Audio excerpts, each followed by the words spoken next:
This podcast is recorded on Kaurna country. We acknowledge and pay our respects to the Kaurna people as the traditional owners and custodians of this land.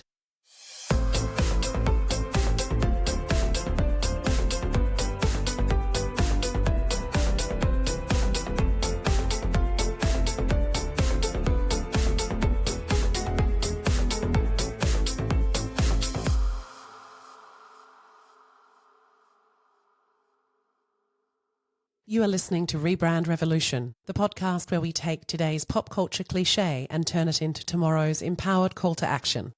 My name is Sidonie Henbest. Thank you for joining me. In each episode of Rebrand Revolution, I'll take one of the buzzwords of the pop culture lexicon and give it a makeover. Look at the good, the bad and the ugly of it and see what we can do to flip the script, to change the conversation and to empower us to think very differently about the words we use every day. In this episode, I've decided to tackle one of those words that was actually been around for a really, really long time. Many centuries. It's certainly not new in that sense of pop culture, but it has started meaning something very different in the last few years, and I thought it deserved the chance for a makeover. And that word is triggered. Let's not waste a precious moment of this podcast episode, and let's get right down to the definitions. Today's word is trigger, or to be triggered. The verb trigger is defined in the Oxford English dictionaries as to cause a device to function. For example, burglars fled empty-handed after triggering the alarm. It also means to cause an event or situation to happen or exist. For example, an allergy can be triggered by a certain scenario. It also means an event or situation that causes someone to do something. For example, the death of Helen's father triggered her to follow a childhood dream and become an astronaut.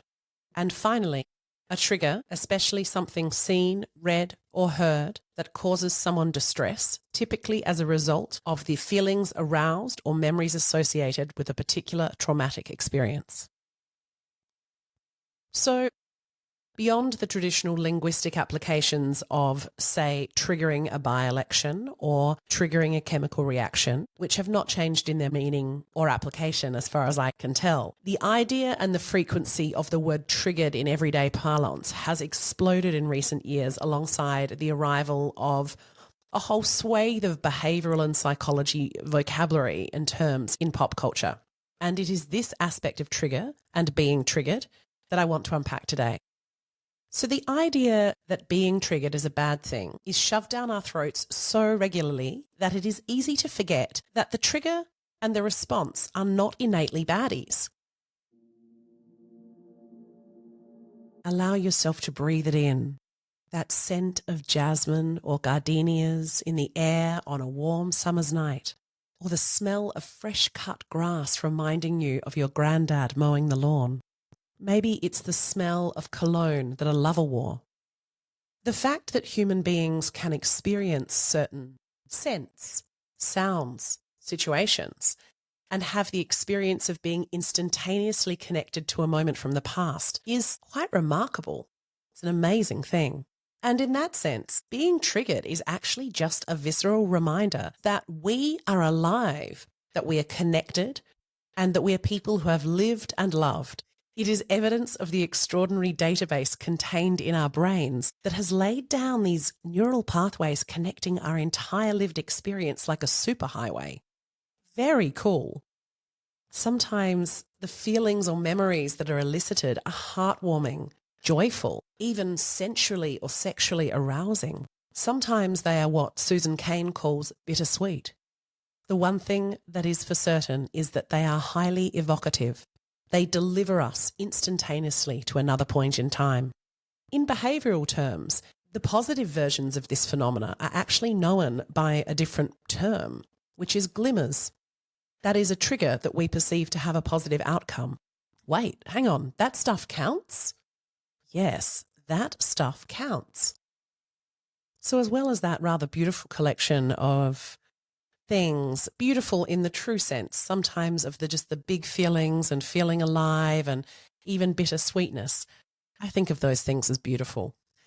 As well as those aspects is, of course, the idea of trigger as an impetus or inspiration. You know, the idea that we sit on a desire or a dream until something happens to trigger us into action.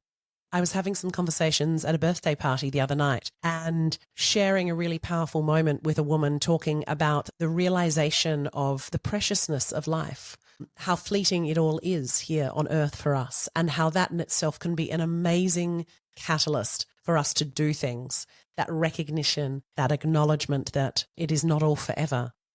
Being triggered into action can be an amazing and powerful thing, empowering. And sometimes it's because we're angry. Sometimes it is an angry response to something that has happened to us or around us, maybe even to someone we love. But this remembering, this connecting, this inspiration to act, what amazing tools triggers can be, right? So we're well aware that as well as this, as it turns out, quite substantial collection of things in the good column about the idea of a trigger or to be triggered, we also know there is a particularly large list of things waiting for us on the bad and ugly side of this column as well. And I think for the simplicity of this conversation, this is where we're really going to shift our attention to a slightly more consolidated definition. And that is the one that comes from the APA, the American Psychological Association, who define trigger as a stimulus that elicits a reaction. For example, an event could be a trigger for a memory of a past experience and an accompanying state of emotional arousal. So, speaking of arousal, we are more jacked up and stimulated than ever before in the history of human beings, right? I mean, this is not new news, and I am definitely not the first person to say it to you. In fact, we even know why. If nothing else had happened to move human beings further forward along this trajectory, the advent of the smartphone and the arrival of the digital age has made us all dopamine junkies. And information is streaming at us using the latest and most powerful neuroscience as a way to gain our attention and to keep us engaged, to keep us coming back for more. And in that sense, we are all in a semi-permanent state of arousal caused by technology and the myriad of content we consume. And so whether you experience this as hypervigilance or numbness or something that's a combination of both, the result is that we as little human beings on the planet right now are regularly in a state where our nervous system is responding in a way that is quite dysregulated. One might even say malfunctioning. And I think in this sense, the perception that we are under attack is not untrue, right? Platforms like TikTok, YouTube and Instagram are designed to hijack our brains and our nervous systems and to lay down chemical pathways of their own that make us seek out more and more. And information is being delivered to us with such frequency and ferocity that we are becoming numb even in spite of trying to be awake and alert.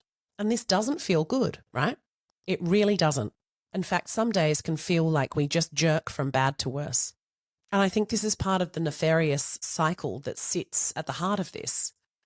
We know that we feel and experience less happiness than we did when we were kids. And we're pretty sure that's less happiness than we believe other people experienced in the past. And we're searching for meaning and we're trying to understand why things feel hard, harder than they were. And because we are all in thrall culturally and collectively to this machine of self-awareness and self-development, and we've been given access to behavioral language, words like triggered and trauma, but not necessarily the education to use it. We don't understand how to apply them, and we don't actually understand what they mean for us.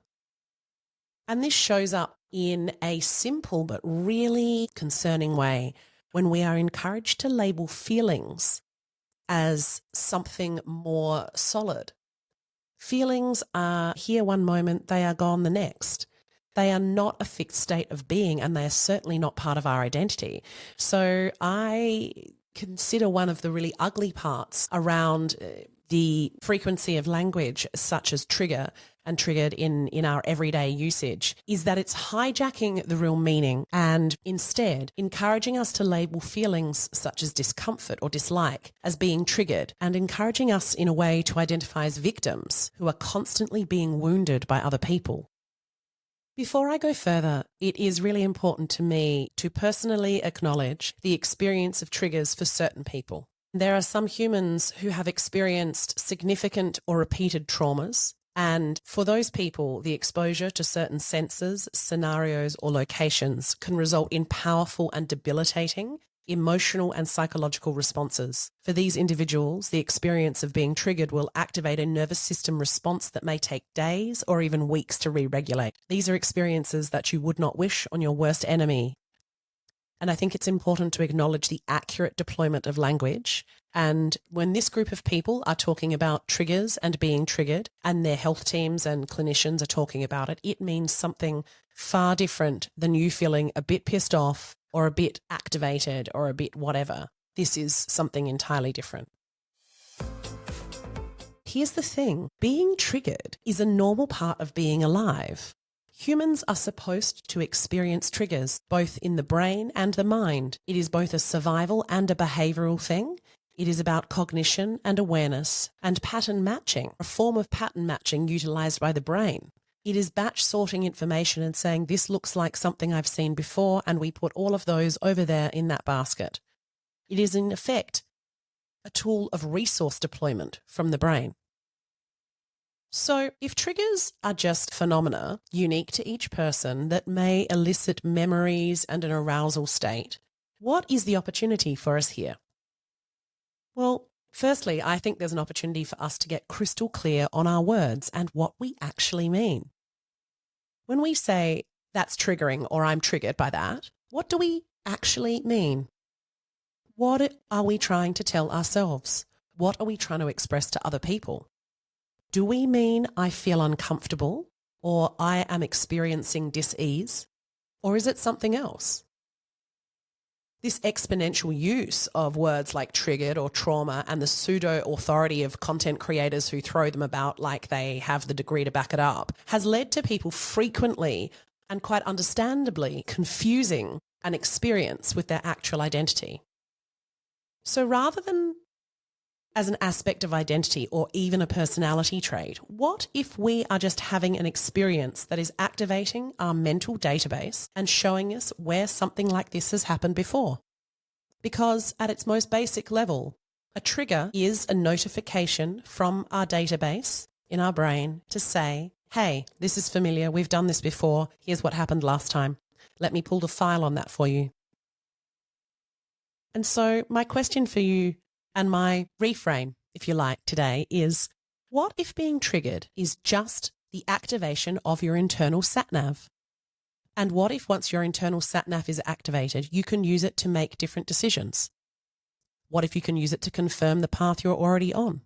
That's our choice, that's agency, and that's the ability to self-deliberate. But it's an interesting question. So common and so prevalent is this idea and understanding that triggers and being triggered is a negative thing, that we forget that actually it's just the notification from the system. It's not actually synonymous with a particular type of response.